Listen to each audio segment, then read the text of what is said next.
truth is, life is hard, and we all suck miserably at times. Some would call that negative self-talk, but I call it honesty. It's the human condition, and we need to learn how to embrace it so we can grow and be better tomorrow. Most of the time, all it takes is a little awareness, a fresh perspective, and an understanding that sometimes life is what it is, but it is always what you make it. I'm Missy Hart, your host and guide to practical spirituality and being better. It's time to inhale some good shit and exhale the bullshit. Let's go.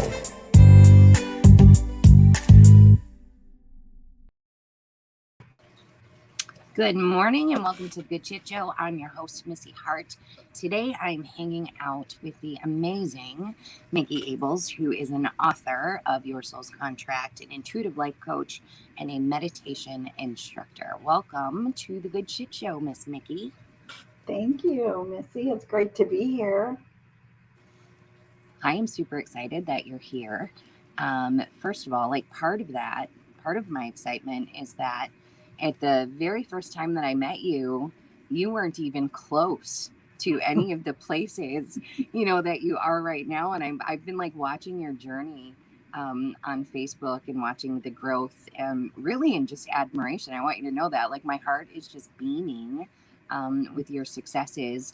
And I would love to basically take the audience into your journey. So what the hell happened? What inspired you to write Your Soul's Contract?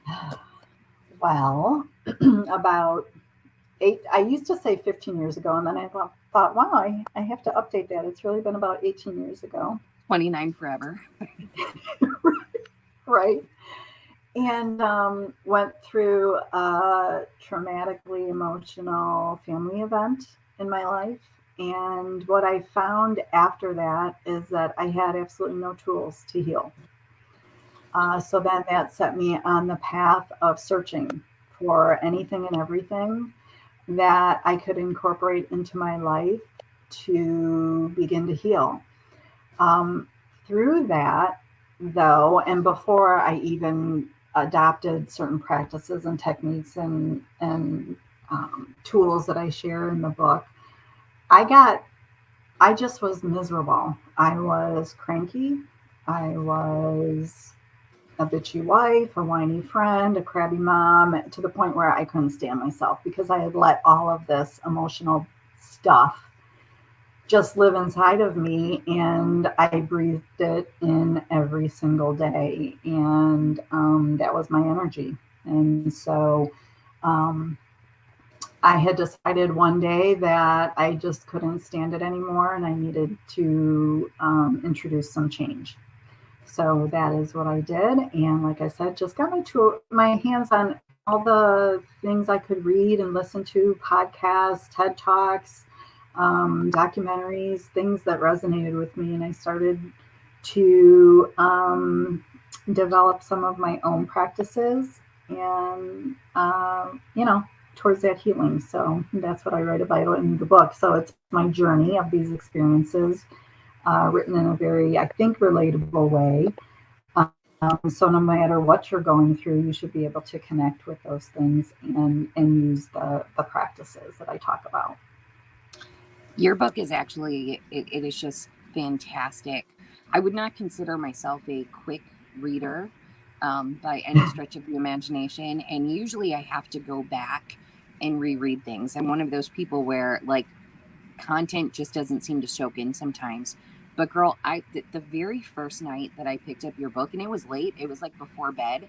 And the next thing I know, it's 2-3 o'clock in the morning. I'm at over page 200 on the very first pickup of the book. It was so easy to get through. It is just fantastically done. I mean, congratulations for anyone looking for, well, like she said, things that you can start to put into practice and seeing someone else's story. Something that you just said, Micki, it just totally hit home for me. That realization when you found out that you were a whiny friend, a bitchy wife, a cranky mother, all that stuff.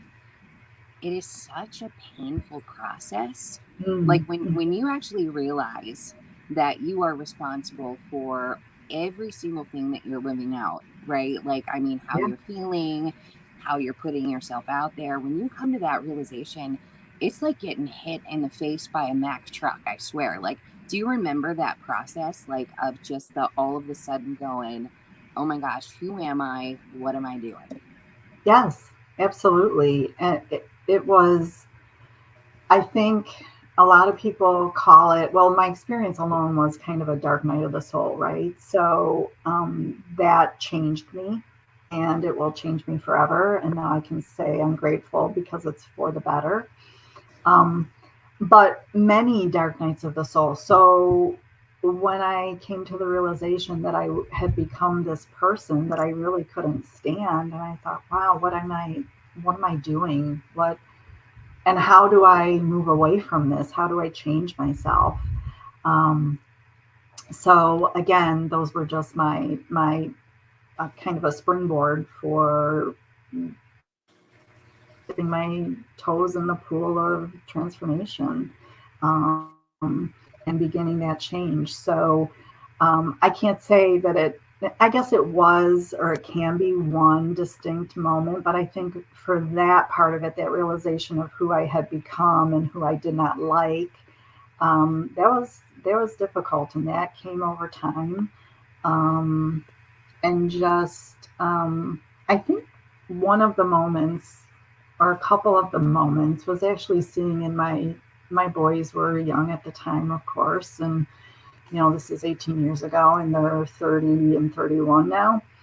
um, Looking at them and seeing how they reacted to me in certain situations, I think that was probably pretty pivotal for me to make Yeah, a change. I went through a horrible panic disorder. It's not quite the same as what you're talking about, but I went through a horrible panic disorder where I had a hard time leaving my home, and it was definitely disrupting every single facet of my daily life, from my home to my kids to dinner to grocery shopping to just being out and having fun. Like, it dominated our Mhm. entire house. And Mhm. when I got down to the bones of it and really all of a sudden started listening, because I was listening to the words coming out of my mouth that were so positive all the time, like for the Mm. most part, like I'm preaching positivity. It's just spewing out of my mouth so easily. And then, like, I heard my brain, and my brain was so disconnected from my mouth, like, so I'm listening to my inner dialogue all of a sudden, like it's being broadcast on a radio station, and it was horrible. It was negative, it was dark, it was doom, it was gloom. There was no positivity there at all. And I thought, well, shit, no wonder my body is making all of these crazy chemicals. Well, no wonder my body is in this constant state of fight or flight, because I'm basically telling it to be. And that Mhm. for me was a huge, like, and I don't even know how I heard it. It was just like all of a sudden, like, it's playing in my head and I could hear it. Like, what is going on? And the way that my kids responded to it, I carried a guilt for a little while, for what I had done to my husband and my kids and their, thing along. Now, I don't carry that guilt anymore. You can spin that into a really great perspective, but I did. And so, back to one of the other things that you had said is you had the realization that you had no tools to heal. And that's part of, like, goes along with this anxiety and panic thing for me, is that, to me, we're kind of living in a society where we've slapped mental health labels on everything. And I don't want to say, I mean, mental health problems are absolutely an issue. I mean, for sure, Mhm. they exist. And if you think you have a mental health issue, uh, get help seriously, because sometimes you just have to go that route. But at the same time, a lot of people that I know with mental health issues are truly just coping with the hardships of life. It's like we've just kind of skirted over normal coping mechanisms all of a Mhm. sudden. Like, well, gosh, your life is falling apart, you're broke, your relationship sucks, your family isn't doing so hot, all this stuff. You must be depressed. And here, have this, instead of going, man, life sucks right now. So what are some of these tools? Like, what are some of the tools that people can use to make it through these processes? So what I found, and to your point of the mental health issues and not having tools and having people say, hey, whether that's going out and seeking professional advice and maybe being prescribed pharmaceuticals to help with that. That was one of the things that I never felt I needed. I think my therapy was through journaling and being able to get those things out onto paper. That was a energetic release of those feelings, that trapped toxic emotion that I was going through, emotions that I was going through. So I would say definitely at the top of the list, and I share this with my clients all the time, is to start journaling, to start keeping a pen and paper at hand, because something very real happens through that practice. And that is that, number one, you can use that paper and pen to just spew out whatever it is that you need to.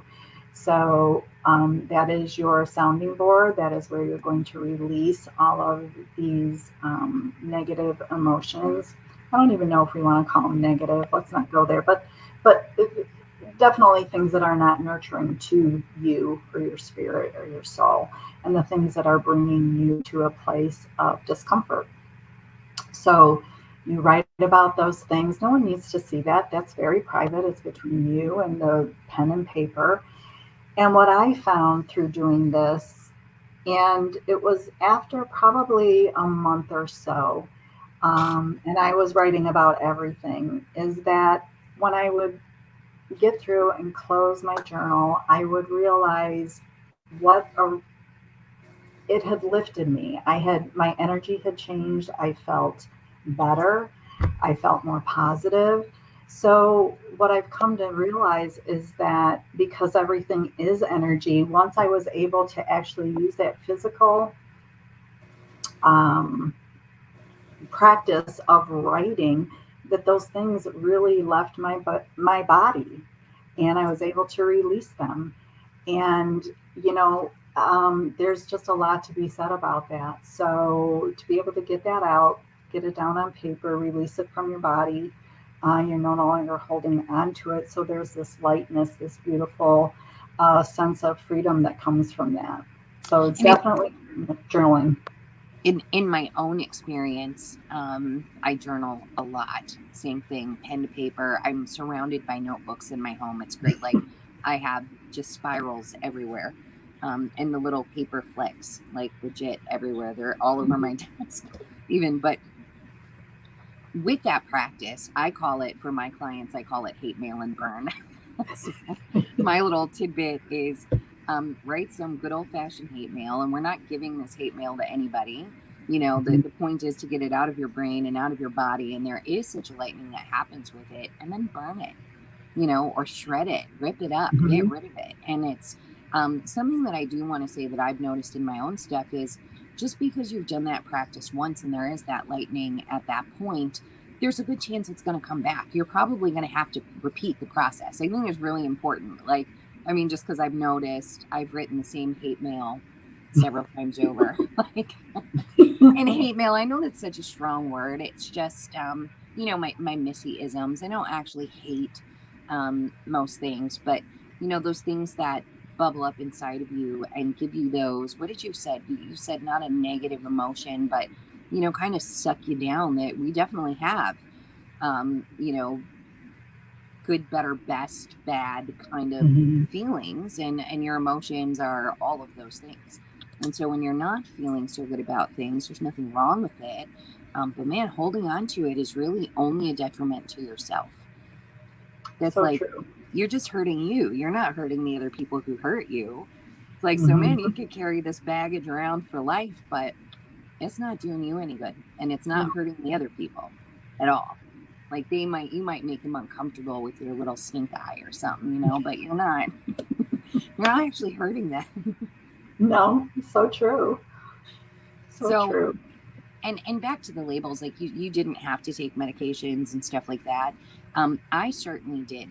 So it was one of those, I was caught in such, I found the perfect doctor, because I'm very hesitant when it comes to taking medications. Just like, I don't take a Tylenol unless I absolutely have to. Like, just, I have a thing about that. And I had a doctor explain it to me once, where she just said, sometimes you just can't do these things on your own, and you absolutely have to, like she said, my body was in a perpetual state of fight or flight, and I had actually made it to such a point where I wasn't able to burn it off. Like, a lot of people, they recommend exercise for, panic and stuff like that, and there was no exercise on the planet that could actually release the amount of toxic goo running through my body at that point. So if you are someone who's struggling, first of all, really know that, it's okay, and we all go through it. And, find your coping mechanism. If you don't feel like you can do this on your own, then, go get help. Absolutely. And there are so many different ways to get help. So, like, Micki is actually an intuitive life coach, and I would love to learn more about that, and how, you know, how that could be one of those things that people could utilize. What is it? What do you do? So I like to describe my style of coaching as a cheerleader for change. So anybody that comes to me, we are going to collaborate, work together, of course, in setting short-term and long-term goals, with the understanding that the basis of the model of therapy, if you want to call it, that I use, is that to first understand that everything begins with a thought. Everything. That thought carries a magnetic charge. It has energy. So, an understanding that your whole thought process is exactly what you bring into your field, your energetic field. So, if you are constantly in a negative state of mind, you're going to bring more of that to you. So some people will come and they'll actually, well, I have a really great positive attitude. Well, that's wonderful. But what I want to get to is to know that what is sitting in your heart, what your truth is there, is in direct correlation and balance to what your head chatter is. So oftentimes, right? This is like where I said, my brain and my mouth were disconnected completely. Yeah, I mean, it's exactly what you said at the beginning, right?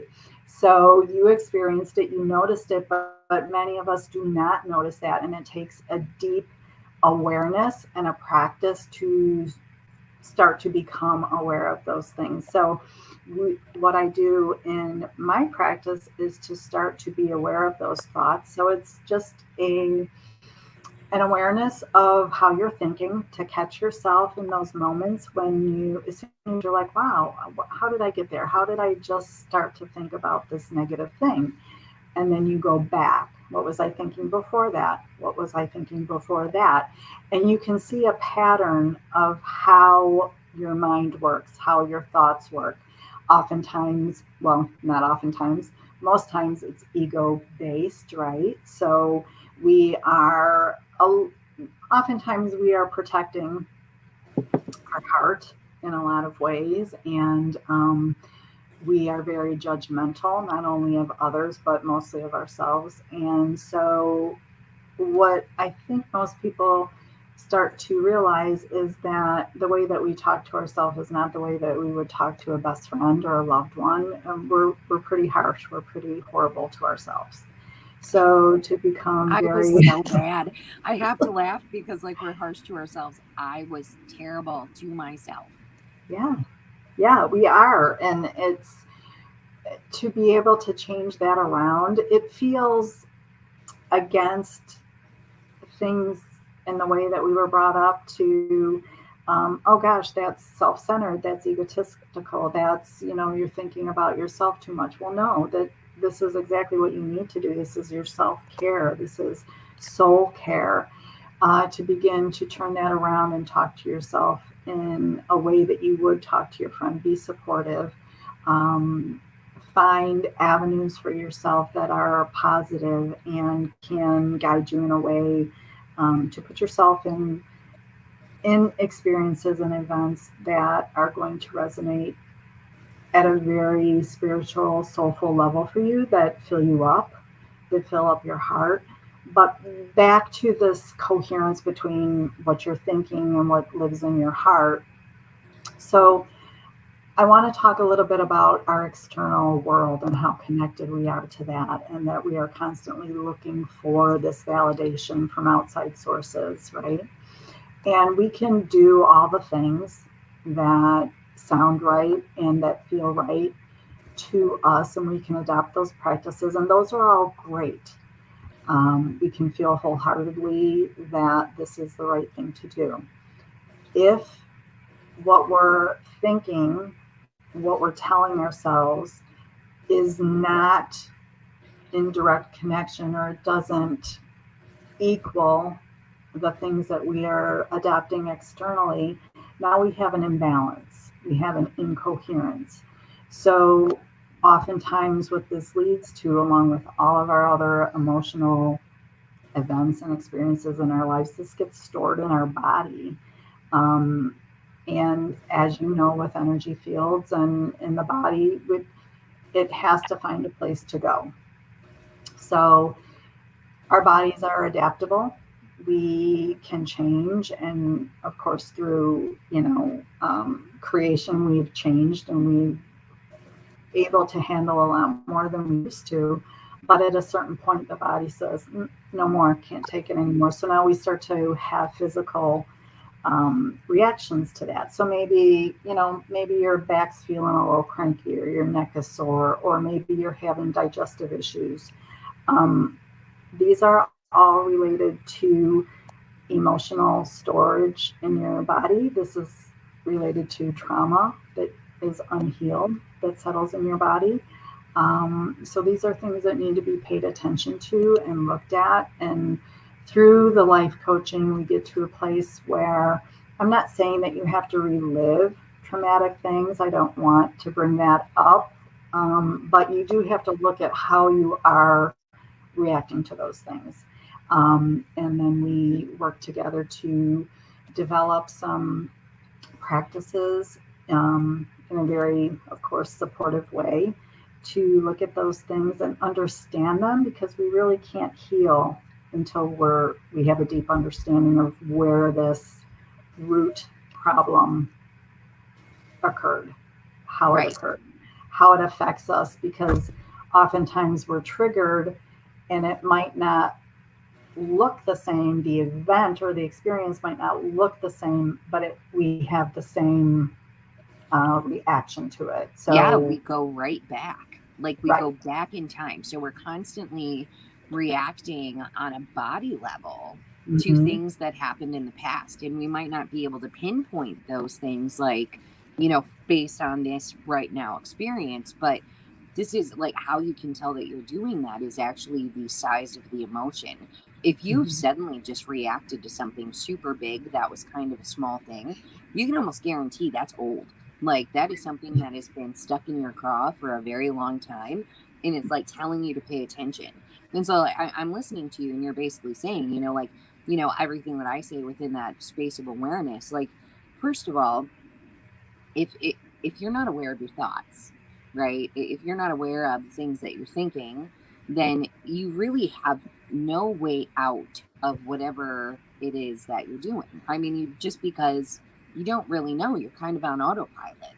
And something I've learned through my time and my own healing is that, man, that you said that bodies are really adaptable, and that is so true. But let me tell you that uh, the brain is a little saboteur. I mean, that is something that I've really found in my own thing. It's like when I suddenly, and I mean, it was very suddenly. Like I swear, see, I swear, I know that I'm led to things, and we're going to get into that just because of your book and all of those Mm-hmm. things. But and I say it all the time. Like somebody was like, Missy, Missy, hello, I need you to look over here, please. Like something's guiding my focus somewhere. And I'm sure that happens to everyone. So this little voice in my head suddenly like, pay attention to your brain. And I'm listening in. And, like I said, my thoughts were awful. The stuff coming out of my mouth was positive, sunshine, rainbows, beauty, good stuff. And the insides, man, disconnected. It was so bad. Um, Mhm. but what I noticed in my own thinking and in my own brain was that saboteur who put everything on replay. I mean, it was Mhm. so crazy. Like I could hear the same thought like 100 times a day, the Mhm. same one. It just, Yeah. do you know what I mean? And getting Yes. out of that was not easy. Like it was Mhm. honestly, I mean, it wasn't like the worst thing ever, but breaking that cycle Right. of thinking and that cycle of Mhm. thought. Whoa. So step one, be aware of it. Mhm. Um, and then step two, well, based on your needs, I think like that's, but paying attention to the body and stuff like that. It's so funny. When I was going through all my stuff, my body felt like hell. It was screaming at me. It was screaming at me. Mhm. And I don't remember, going to the doctor. It was like, oh, here, you should try this. And Mhm. and I don't remember anybody ever telling me that your body is actually just sending you a message. It's a message that you're holding on to stuff. And I don't. Are you familiar with the Louise Hay "You Can Heal Your Life" books? Mhm. I love Yeah. Louise Hay, and that Yes, I like do too. that "You Can Heal Your Body" little Mhm. booklet has been a mainstay in my life and my household forever. Like you got a symptom of something going on in the body, and I'm like, let me look that up. Yeah. Like let me look that up and look what Yeah. the emotional tie to that might be. And Right. it is shockingly accurate. It is shock. So like for me, I noticed in my own, and I think it's a personal thing, but I learned that grief settled into my lungs. Um, Their grief and mhm. sadness and anger and like overwhelm settled into my lung area, and it just made me feel like I could not breathe. And now like I look back and I think about that and it's like, wow, that makes so much sense It does.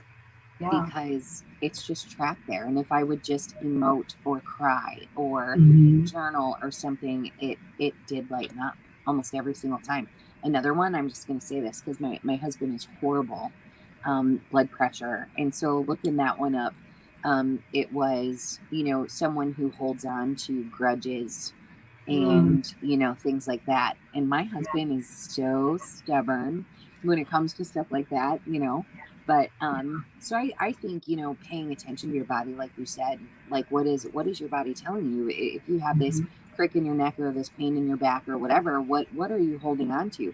And I think symbolically we can look at it like, man, if your shoulders or your knees or your back are feeling heavy and weighty and sore, there's a good chance you're carrying a lot of excess baggage. It just kind of Yeah. makes sense. Absolutely. And I think to your point of what we ruminate about, what we think about over and over and over again, we are habitual creatures. Yes. That's what we do.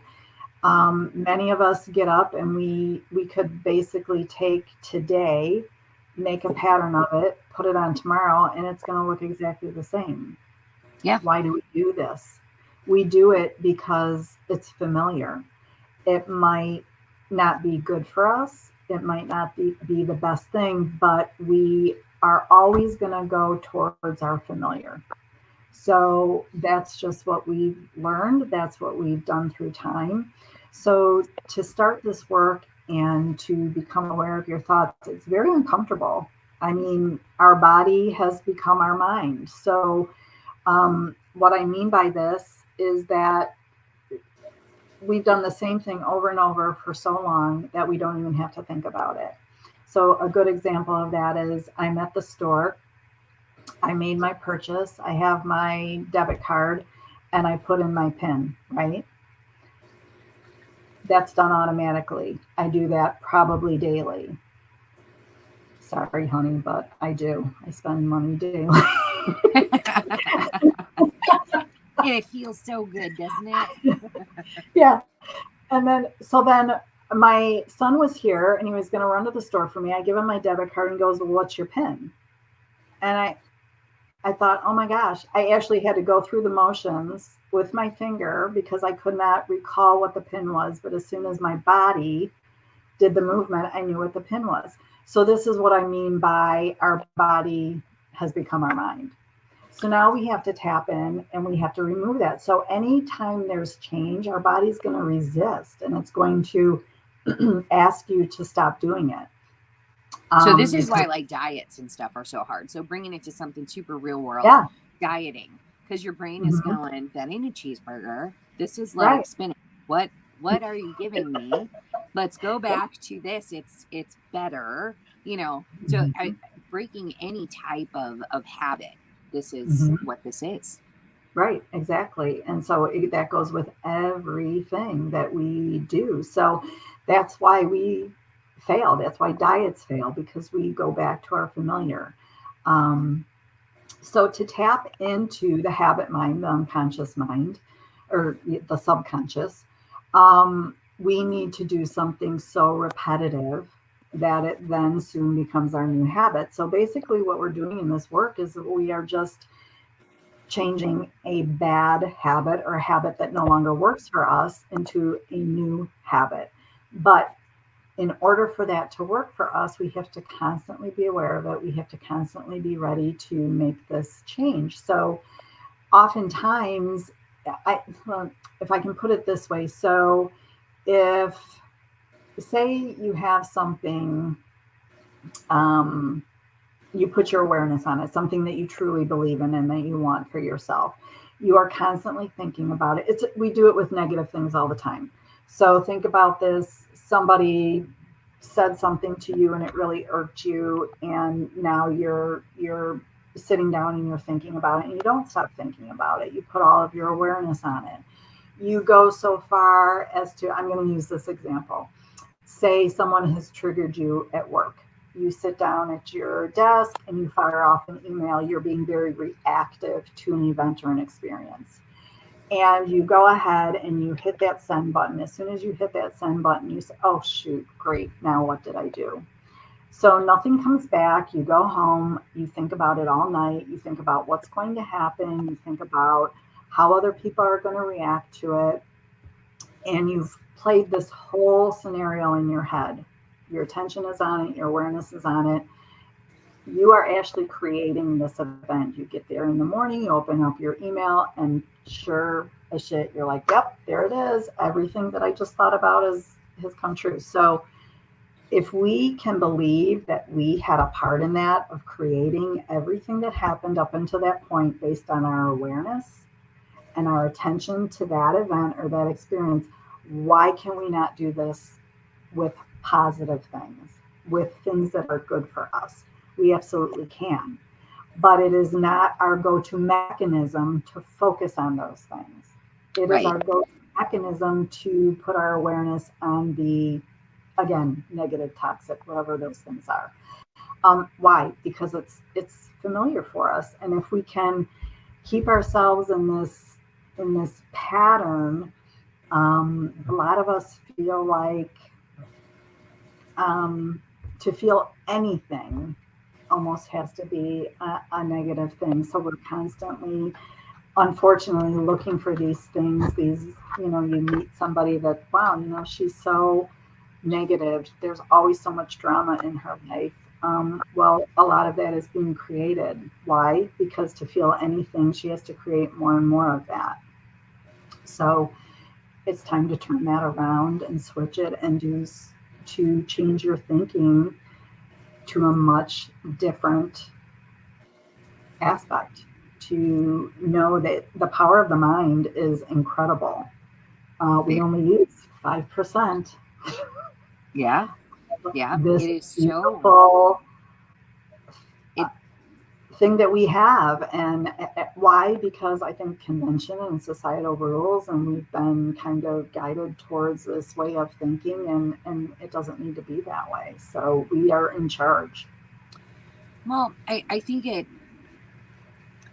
what I've noticed, something that has created less resistance in I'm not necessarily a life coach yet. I'm totally a life coach, like in my work. You know what I Mm-hmm. mean? So I've Mm-hmm. never given myself that title, but it's funny because, you know, during sessions, if these things come up, I'm working, well, I'm giving people tools, I guess, you know, so it works out honestly pretty great. Um, Something that I've noticed that creates less resistance when it comes to some things. It can't be everything. Like the idea that you're just going to go in and uproot every freaking thing is going to put you into a very uncomfortable place. And this is why a lot of times things don't work. So, Mm-hmm. like me, myself, I encourage baby steps most of the time. And that's largely because that is just what has worked well for me. And some people need to like rip the whole band aid off like super fast and just, you know, like do it. Me, I try to form new habits by just implementing something into my day more. So, like, my goal today is to, I'm right now doing this semi low carb kind of something, right? So, I have taken these steps. Like I have stocked my fridge full of food that I have, you know, made. I have bought a water cooler so I can make sure that I'm hydrating like I need to because, well, it's just cold water. Cold water makes me happy. I've done, so I've taken these steps, but every single day it's just, hey, let's start off with one extra cup of water today. If I drink none yesterday, I'm going to drink one today.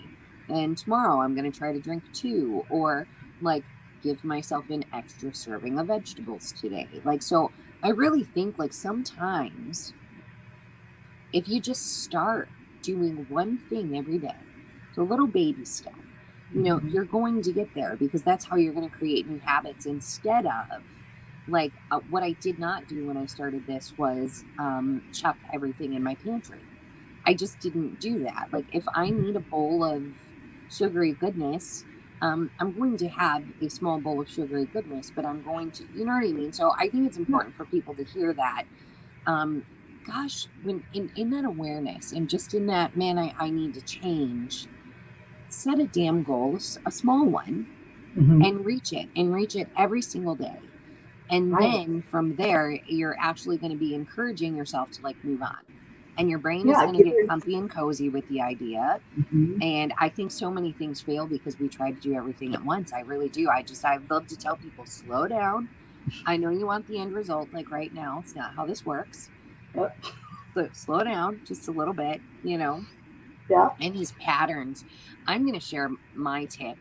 Um, Again, a little bit more like your brain stories, girl. I'm all about the brain. I've been studying neurosciences and all of that stuff for so long. And in my own, I've created these systems of working with people.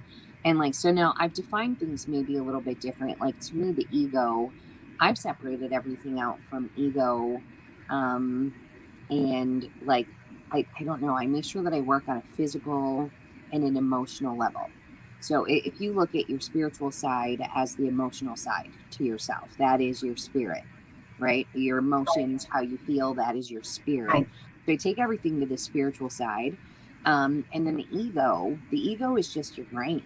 The Mm-hmm. ego is your physical body. It is your, you know, it is the part that is rooted into this this place, this earth, these physical types of things.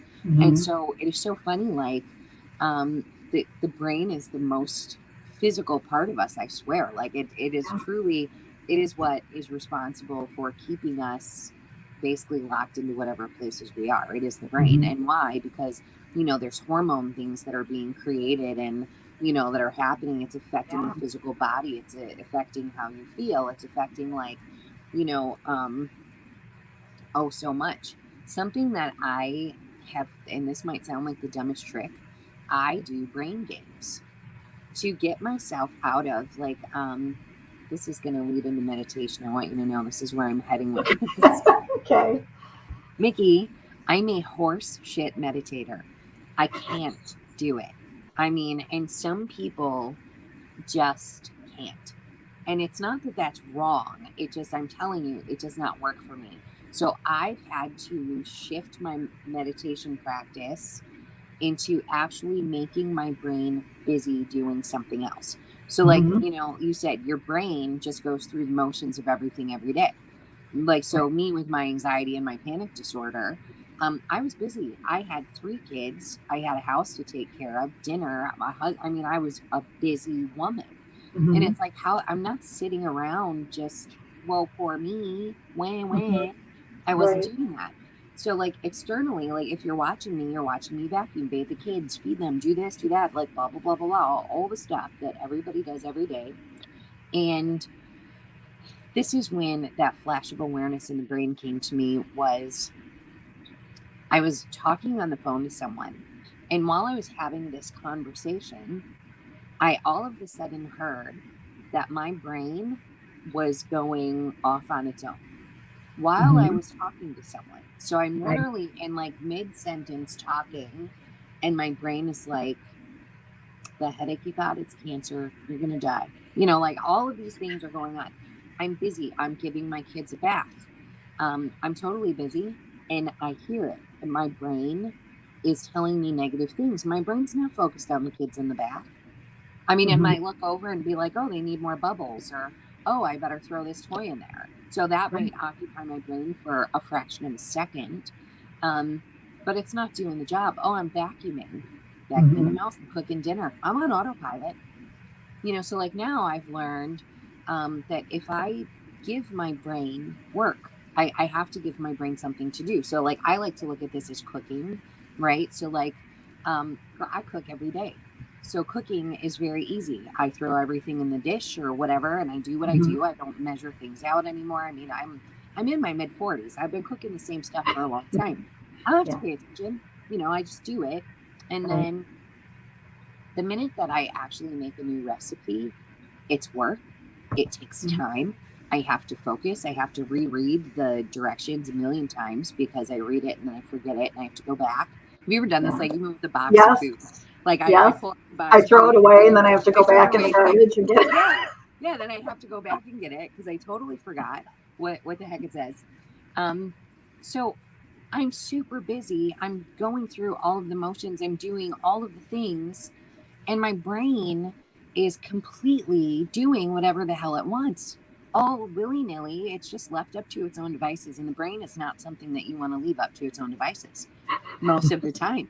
Like you just No. don't want to do that because it's going to screw you over. That's what it does. I mean, the brain is great. I mean, let's not take away its Yeah. good things, but Right. damn, it's going to hurt you. so Yeah. so I learned that if I made myself busy with stupid things, crossword puzzles, Mm-hmm. picture finds, playing a game of Mm-hmm. solitaire, doing this, doing that, that my brain would be occupied and busy because now my brain actually is looking for things like, oh, you got to find this word, elephant, elephant. Where is it? My brain is focused on finding the elephant in the Right. room, you know? And so that was probably the best practice. And I learned, Micki, this is so funny. I learned that that is a form of meditation for me. So you are a meditation instructor. And Yes. if you listen to my live videos ever, you might be offended because I'm always like, meditation. I don't really do that. And it's not that I've ever knocked the practice. I'm just not someone who can clear my brain. I cannot. Mm-hmm. And so Mm-hmm. my meditation practice surrounds um, it's basically like I give my brain a job to do. So I love candle meditations where I turn off all the lights and I light a candle and I'm focused on what the candle is Right. doing and Right. those things. So I guess for anyone of my listeners who might suck at meditation too, because a lot of people, like, I've tried it, it doesn't work, and they stop. They just stop Right. doing it, where the practice itself is so fantastic. It's giving your brain a break. But like for Mm-hmm. me, I see, girl, I'm getting into a meditation and my brain, I mean, it's not good and it's not relaxing for me. So I do it Right. different. So walk us through for a beginner meditator or for someone who's not necessarily a beginner, but they suck at meditation. What do we do? Okay, so this is perfect what you brought up because I too sucked at meditation. I tried it for a long time. And again, busy mom, raising my kids, busy household. I was almost, I want to use the word embarrassed to be found out. So I remember I would go downstairs I know what you mean. Oh, it was great. It was great. Like, I'm going to really try this. And I tried this model of, because I kept hearing, empty your thoughts. And that doesn't happen. Our No. thoughts never shut off, ever. Now, you might be a Buddhist monk and you can sit and not have thoughts for many hours a day. That's a practice that they do. But we're not Buddhist monks. So here is the great news about exactly what you said. So what we do then, and it's exactly what you're talking about, is we take something and we're just using those thoughts in our meditation. We're directing them in a way to help us meditate. So we're actually tapping into this. But the difference is that we are actually the driver in that. And so that we can take these thoughts and we are directing them exactly where we need them to go. So through guided meditations, this is what we do. So we're actually using signs and symbols. We're activating the mind, the brain. We're using our internal senses of visualization. Well, I can't say the word, visualization. Our inner sense of hearing, touch, feel, taste, everything. And we're activating those and asking them to be used in this context. So we are very much a part of that and using our thoughts in that practice. So I hope that helps some people alleviate some of that anxiety that they have about, gosh, I'm doing this wrong and I'm not emptying my thoughts. And so guided meditations are a wonderful way to be able to do that and incorporate those things. And when we use signs and symbols, when you get a little further in your meditation practice, you can actually use the signs and symbols, as I've learned, to instruct matter to change energy. So my meditation practice, my personal meditation, started out just I would listen to music. So we're shutting down our attachments and our awareness to our external world. So oftentimes, of course, we're closing our eyes, maybe even using an eye patch to make things dark. So now we've shut out our sense of sight to the external world. We're putting in headphones, earbuds, so that we are listening to some beautiful, intoxicating music. So we are alleviating that outside external noise. And now we're tapping in. We're tapping into our internal senses, tapping into our heart space. And so once we get into that internal world and things start happening, and they will, if you just settle your body down, you're going to have thoughts that come in constantly that are going to help to drag you away. This is where our body has become our mind, because our body's going to say, gosh, this is really uncomfortable. I don't like sitting like this. My legs hurt, my back hurt. Oh gosh, I need to add hamburger to the list of the grocery. Everything takes us away. And so it's just a constant reminder, say, okay, I went there. Now I have to come back and I have to come settle my body down, sit down, and just resume where I left off. So it's just a constant practice of bringing yourself back, coming back to the point. And it's like anything else. So it's a practice. Pretty soon that practice becomes a skill. And pretty soon that skill becomes something that is very necessary in your life. And it has definitely changed my life. I had some wonderful, really what I consider to be mystical experiences just on my own, listening to music and allowing myself to go to places that are unknown, not to be afraid of that, to surrender to that and just let it go and let whatever happens. And I think the beautiful thing about at least my meditation is that while I'm in it, I know I'm meditating, but I'm so lost in the imagery and what's going on. And I'm so interested and curious that I'm like, show me more, show me more, show me more. And it has brought me to some really beautiful places. It has connected me with spirit in a way that was so surprising to me. And what I've just like any other practice or skill that you develop, it changes over time. So now I use meditation for healing. So I've healed different um, issues in my body. I broke my hip. I did not have surgery. I started meditating and I used signs and symbols to heal that. And I mean, that's my biggest physical healing story. I've had That's many, huge. many, yeah, it's huge. This is huge. um, yeah.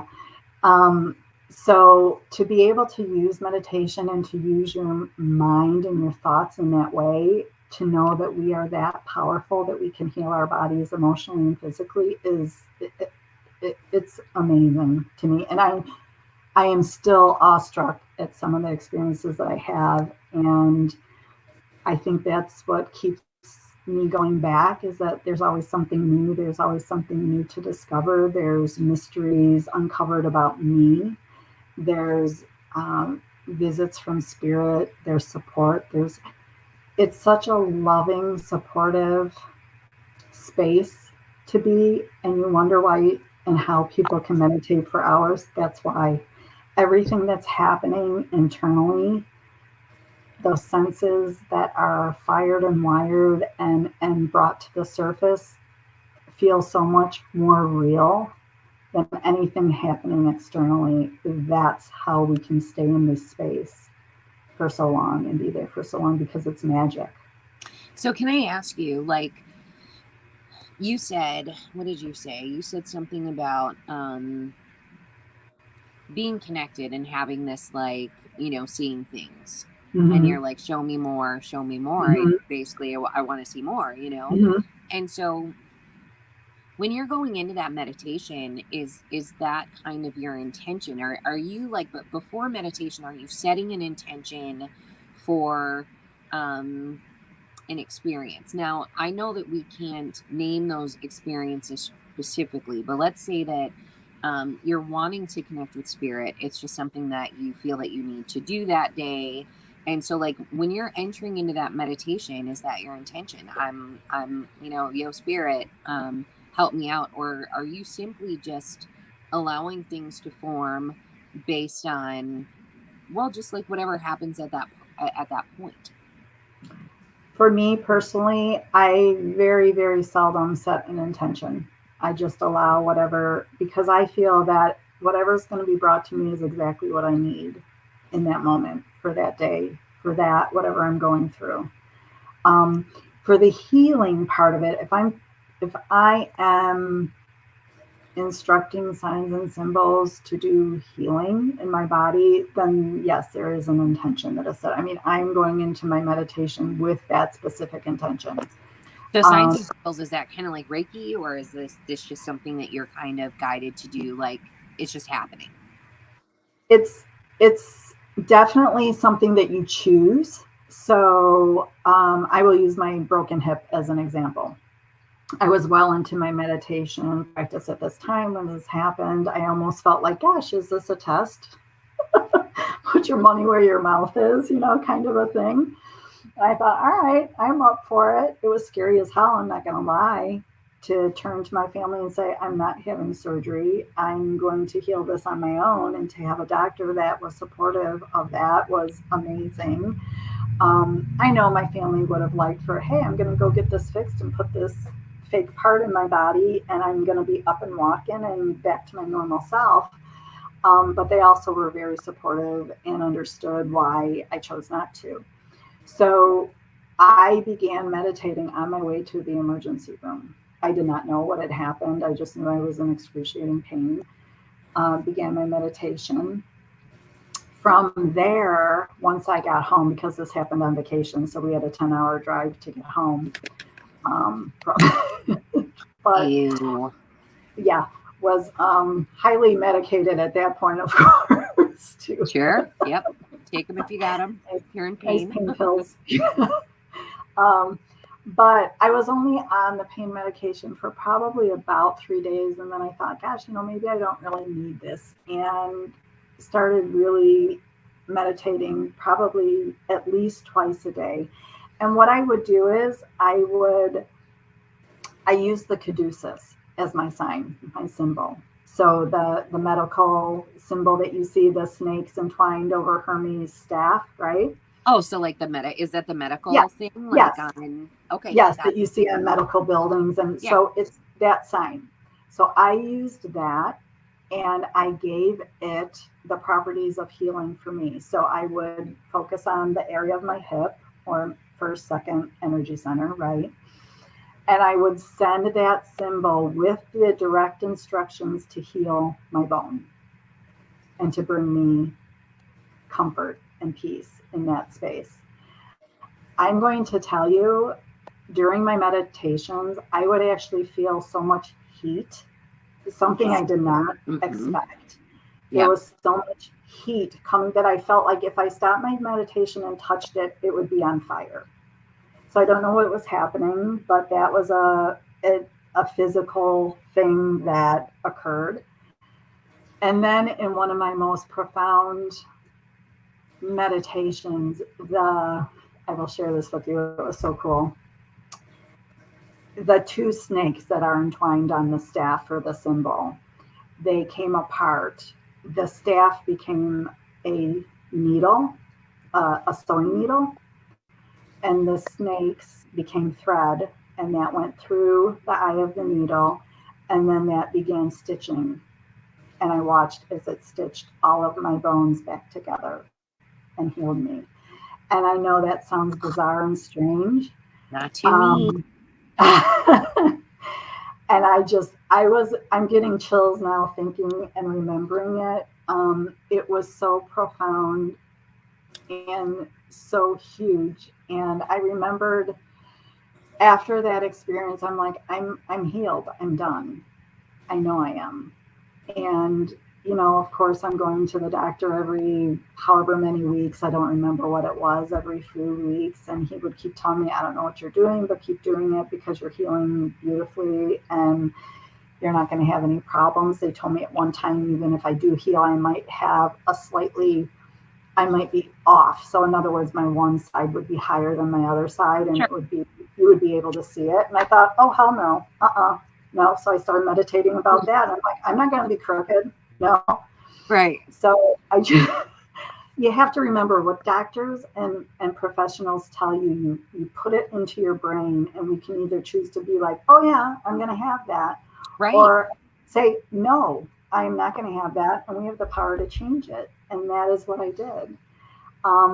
Because I still had the fear of, they told me no weight, no, weight bearing on my foot because I could have done further damage. And then they told me I would not have had a choice of electing surgery. And I thought, well, yes, I do, but whatever.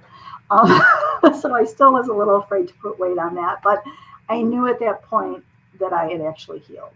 It was an amazing, and those experiences change you forever. I will never forget that. Yeah. It is always with me, and those are the things that propel me to keep wanting to do this work. So interesting. Last week when I was talking to Sarah, I had that, like, I know things have been breathed into me. Do you know what I mean? Like, I know that there is something that you call it, inspiration, call it whatever. I know that has happened, and I've had, similar experiences. It's funny because I totally get into healing things, and it's something that is very, I guess you're just kind of able to make it your own and do your own thing. And I do, I have my own. So like when you're talking about these snakes going through the eye of the needles or the eye of the needle and stitching things up, I am right there with you. Like something that I do, and this sounds crazy, if I have a headache or if I have a toothache or anything like pain, I can literally I try to take that pain out and put it somewhere else. So I notice that if I focus on my pain, the pain intensifies. Like, you have a headache and you're kind of focused on it. Like, man, my head hurts. Shit, my head. It's my head, my head. Then you're feeding it by doing that.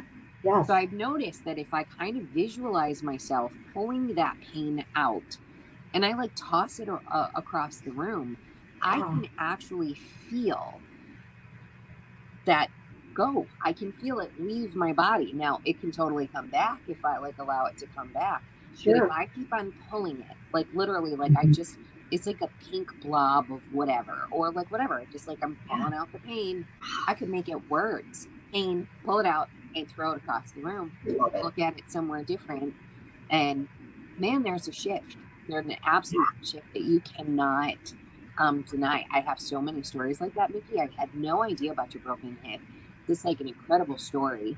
And the visualizations, when I say I'm a crappy meditator, you know, we all meditate a little bit differently. For me to sit in those spaces, I just can't do it. I have ADD when it comes to things like that. However, you know, it's so funny again, we're led and we're guided to things like because of my different, it's not that I don't meditate, it just looks very different It's for different. Sure. me. And I Yeah. think it's so important that people know, like, you don't have to do it this way. Just like you didn't Mhm. have to go and get the hip surgery to heal. You get to make these practices, you get to cater them to yourself a little bit. There's Mhm. no, you know what I mean? So it might look a little bit different. I'm still doing it. But girl, I had the most incredible. So I was doing I don't remember if this was a guided meditation, but I'm sitting outside and you've been in my house. I have a corner lot, Yeah. very focal corner lot in town. And so I was sitting like in this little concrete area that I have, not in my gazebo. My gazebo is literally like at the sidewalk. And so I tried to give myself a little bit of privacy because I'm in my pajamas with my cup of coffee going out to do this meditation that had everything to do with meeting my guides. Now, I've been working with my guides for a long time. So this Mhm. meeting my guides thing, I freaking knew my guides. But Yeah. I don't know what I was doing it. So I go outside into this space that is semi private, not quite, but semi. And it is the one and only time that I have ever seen my peeps. Micki was the most incredible.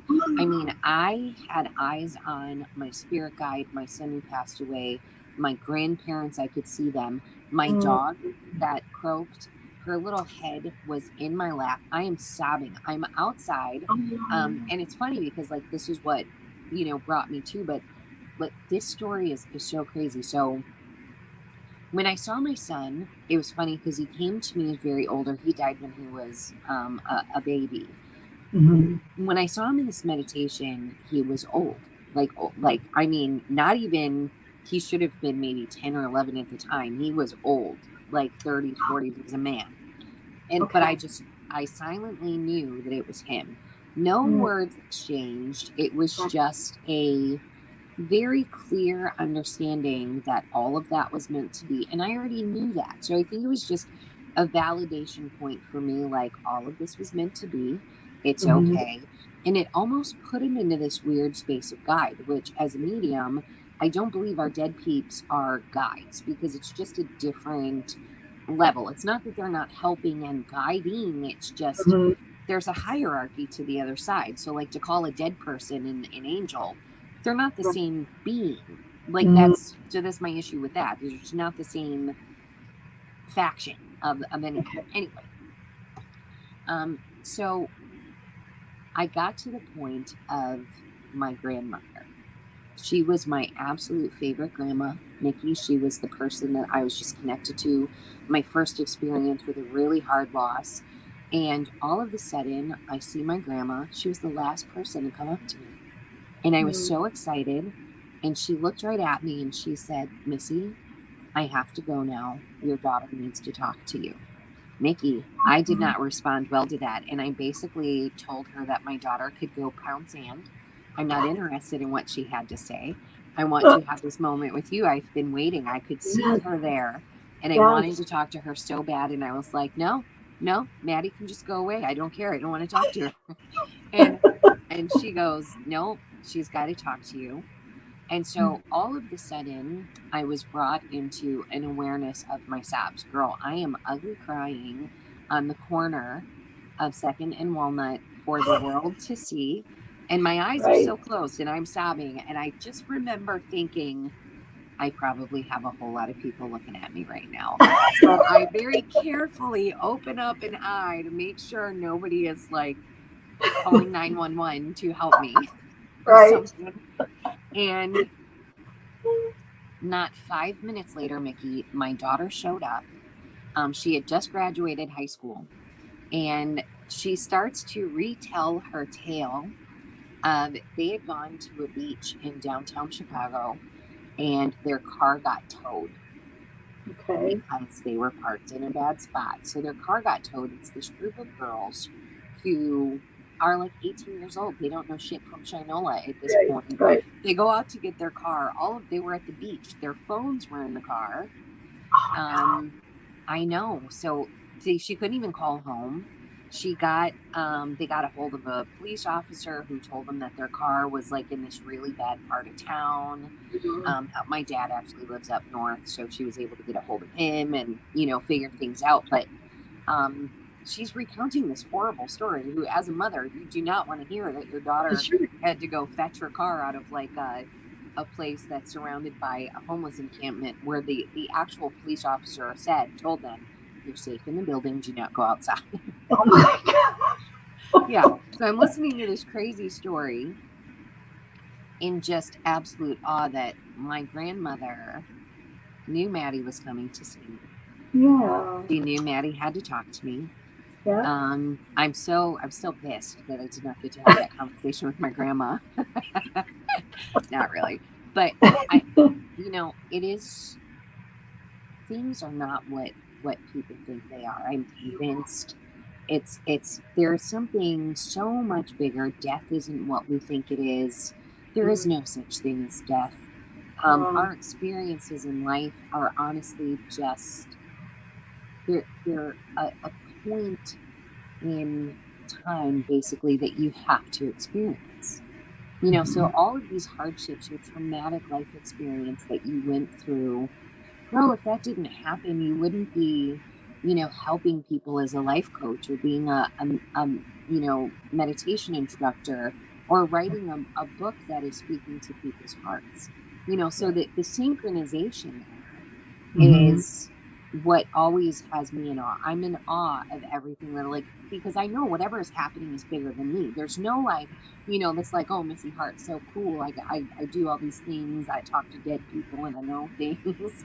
I don't take myself seriously in that regard at all, because I know it's been put in my way for a reason. And I cannot help but to be so grateful for those moments. So I look at your story, and as I was reading your book, to see that synchronization, to see that alignment, and to see that horrible story, because it was honestly like a traumatic, horrible story. The things that happened were emotionally traumatic. So can you just give us like a few of those alignment points maybe that stand out to you, like the time that you knew, like, holy shit, there is something bigger at work here. I know I have to do whatever. So I think the evening that I actually shared with my family that I wanted to write a book, that was pretty a vulnerable state I was in, but I also felt very safe and I was ready to share it. It brought me back to how I felt when I started meditating. Like, it had to be a secret. Like, I would be teased. People would, give me a hard time. It was the same thing about writing, and I had fully prepared myself to hear, oh, what are you doing? And to almost feel like, oh, I'm off the hook now. I don't really have to do this. But as soon as I shared it and it was accepted, I think it was in that moment, because I knew what my intention was for writing, is that at the core of it, at the foundation of it, I wanted to help. I wanted to be of service. I wanted to share something with somebody so that they wouldn't have to suffer like I did, to be able to offer some tools and practices, and in a way that, no, you don't have to do it exactly like me, but here's some information for you so that you can do your own research, so that you can find the things for yourself to heal, to find this connection to your authentic self, to your soul contract. Everything that is out there waiting for you, and to be able to be in a space where you're open to not only invite that, but to receive it in the way that it is there for you. And we all have a different take on that. We all have different experiences, but at the core of everyone, I think we all we need the love and the support and to be seen, right? Yeah. I want to also say, Missy, too, because I know we're like in an hour and I don't know how long this will go, but we have up to 2. We can, yeah, try not to go that long because people will. It's hard to I stay. can talk with you forever. And I want your listeners to know what an inspiration you were for me and in my growth, and to be a person that I felt safe with sharing. Because when and I write about it in the book, when I had the experience where my grandma was there, it was in final savasana in yoga. I was in a very restful, beautiful space. And my grandmother came to me. And what I experienced in these visits, I'll call them, is that the person is standing there. I know who they are. Their mouths are not moving, but they are sending me a message. And this is what happens. And I remember thinking at that time, gosh, I really have this very active imagination. And I was kind of poo-pooing it off like that's what it was. And then this other being walks into the frame of what I would consider my visual at that point. And it's someone very unknown to me. My grandmother reacts to it. And I get this name, Barbara. And in that moment, I thought, oh my God, what is happening? So in that situation, I was so that the energy of everything that I was feeling, I wanted to pop up and share it with somebody. But then I brought myself back down thinking, well, then what? What am I going to tell somebody? I don't know what to do with this. I have no idea. Right. Nobody's going to believe me. This is crazy. And so anyways, I knew that I had been introduced to you. I'd gone to a reading. I think the first time I met you was at a gallery. So there were, maybe 15, 20 people there. And I did not get a reading, but I had witnessed readings and I loved how you were working. And I felt that you were so authentic and I loved what you were doing. And I don't think I had actually had a personal reading with you yet, but I remember reaching out to you and describing what had happened to me, knowing that I needed some guidance and some explanation, some help. And you were wonderful. And to the point of taking baby steps, I also want to, I know baby steps are important, but I think we are all in that place where, no, I want the end result. I want this right now. Now, give it to me now. Yeah. So when you had suggested, learning about tarot and reading, I thought, no, I want, I want the big what I'm looking for. I want the big stuff.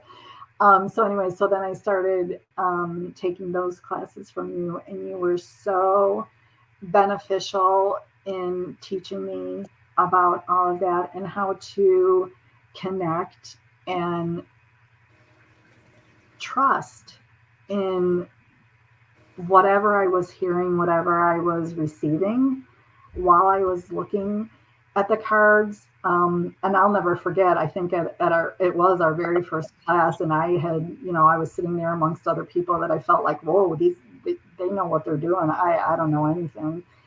And you had me read you, and I thought, oh my God, I just wanted to crawl into a hole. I knew nothing. But you were very sweet and supportive, and you just were a huge inspiration for me. And I have to say that I think for anybody on this path, we're all intuitive, right? We all, I think, have heard this at one point in our life. We are born with these gifts. It's just through our conditioning that we lose it. We don't connect with it. We don't pay attention to it anymore, but we can definitely bring those things back, and we can be just, we can ask for that gift back. We can nurture it. And so how I receive information is going to be very different than how somebody else receives information. Yes. So mine is very much, I feel like words, thoughts are being put into my head. I might see some symbolism, I might have all that, and I have a psychic library as you instructed, and that was very beneficial. But then I just kind of let things happen as they did, and that's how I receive my information. So I just would like for people to know that whatever those things are for you, to embrace it. That's what's going to work for you. That's what's going to help you, and just to be open to however that comes in for you. So I'm grateful for your teachings and for the Aw, baby thank baby you. steps. Because if it weren't for you and some other people in my life that always treated me with, no, this is cool as shit. I remember you saying that, and just, this is a great thing that's happening for you. And so, and then to be able to be in your presence and have you nurture that, and show me kind of the way, and what to do from that point has just been wonderful and life changing for me. So thank you. Micki, I appreciate that so much. So you know, at the point in time of that tarot class, this is where our brain messes with us.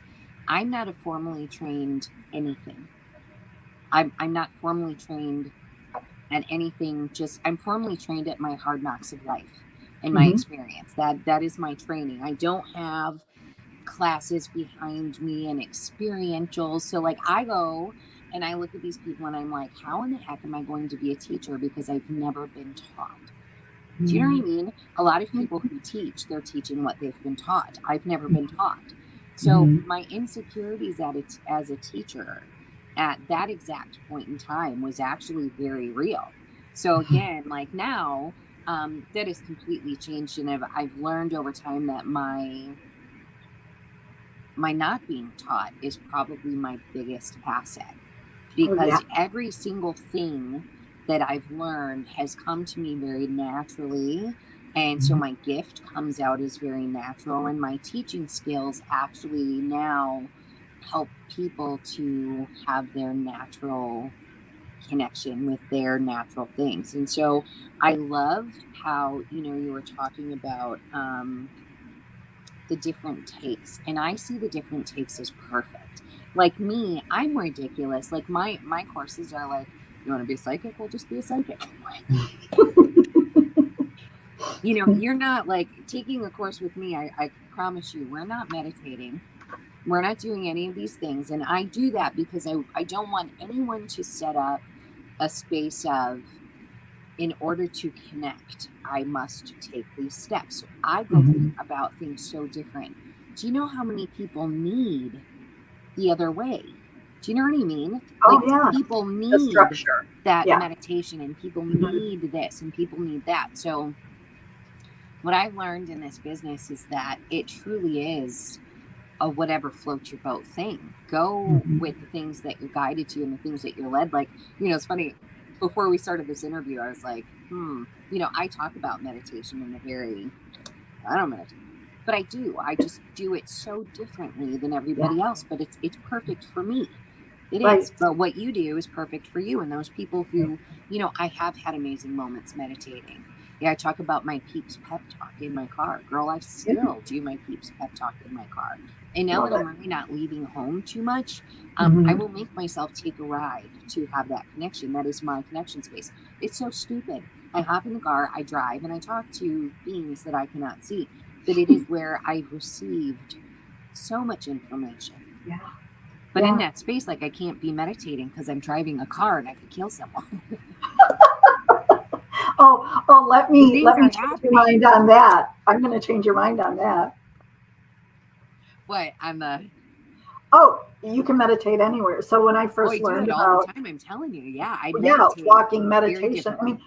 it's a state of being, right? It's where we want to be. It's this blissful, lovely state Yes. of calm and peace, right? So we don't have to be sitting on a mountaintop with our hands in Angela Mudra, and right, we don't have to look like that when we're meditating. So exactly to what you're saying, whatever works for you. And there is such a thing as a walking meditation. I do meditation at different points. You can drive and meditate. No, your eyes aren't closed, and no, you can't, do certain things. But it's just to bring that peace of mind, that bliss into your field. It's And what that, a connection. I really yeah, think that is, I mean, that connection point, and I preach it all the time. Um, Even if you don't feel connected, you're connected. You're always connected. You may mm-hmm. not know it. You may not feel it. It may not be a huge part of your life. Maybe you're searching for that connection. What I've noticed more than anything, working with people the way that I do, is we make this so much harder than it Yes, needs to be. It's all right there. It's all right there all of the yeah, time. But we need someone's validation. We need someone's this. We need someone's that. And it's like, oh man, mm-hmm. just reach out and grab it. So Yeah, for anyone who is struggling with anything, Micki, I think your book is just a fantastic, that there's that little how-to guide in there too. Like at the bottom, what do you call it? Your teaching the teaching moment. memoir. Yeah, yeah, Yeah, your mm-hmm. teaching moments. So Mm-hmm. down at the bottom of the book, it's like, she shares this part of her story, and then she takes the time out for a teaching moment. And they're so practical, and they're so just easy to do, So it's like, yeah, it is fantastically done. If anybody wants to, well, I guess find your book, they're going to go on Amazon.com, right? Like, so My Soul's Contract can be found on Amazon. Right. And Yep. then you have a Amazon.com. website. Mm-hmm. Amazon.com for both the ebook and the paperback, and then BarnesandNoble.com. You can get the paperback. Yeah, my website is MickiAbels.com. So all my information is there. I do write a blog, and I have guided meditations on there as well. Yeah, and then I have an office in Bourbonnais that I do my life coaching from. And I'm always up for any kind of meditation classes in and around the area, if anyone's interested. So, Micki, you just impress me all of the time. Your blog, you have a way with words, and your writing is always very